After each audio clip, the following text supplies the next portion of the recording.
нийслэлийн сэдвийн хамгаалалт хүнсэдэж буй хамтаага хамтран зохион байгуулдаг.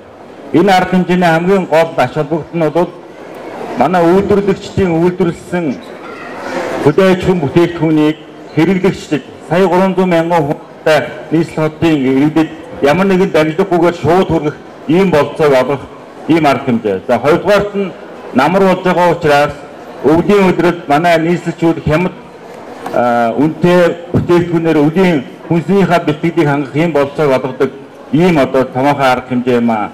Болцоо нөхцөл бүрдэх юм бол нийслэлийн сэдаргын зүгээс миний тавьж байгаа зорилт бол Улаанбаатар хотод манай малчид, тариаланчид хөдөө аж ахуйн салбарын бүтээсэн бүтээгдэхүүнийг ямар нэгэн дамжлаггүйгээр шууд борлуулах ийм одоо зах дэлгүүрийг олноор нь бий болох ийм одоо мөрийн хөтөлбөрийг бол иргэдийн төлөвшөлтөд уралдаа өргөн барьж батлуулахар зэгсэж байгаамаа.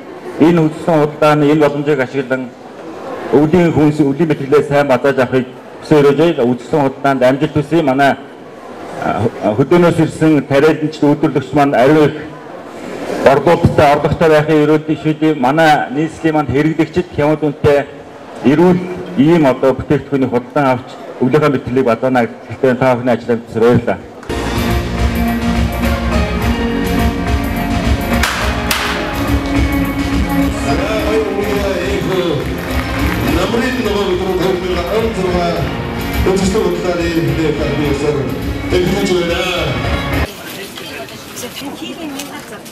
Эсвэл ер нь хэр авчих?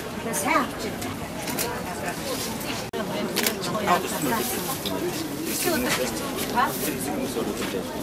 Үгүй Улаанбаатар хотын хүнсний ногоон нөхдөд Монгол нөгөө төсний 3 дугаар мөрөх хэсгийг би удирдах гэж байгаа.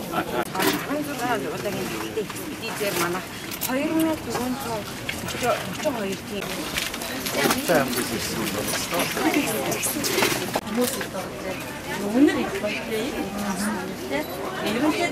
Бид хоёр чинь аймгийн хүнстэй ажихуйн газарт ерөнхий аграар ерөнхий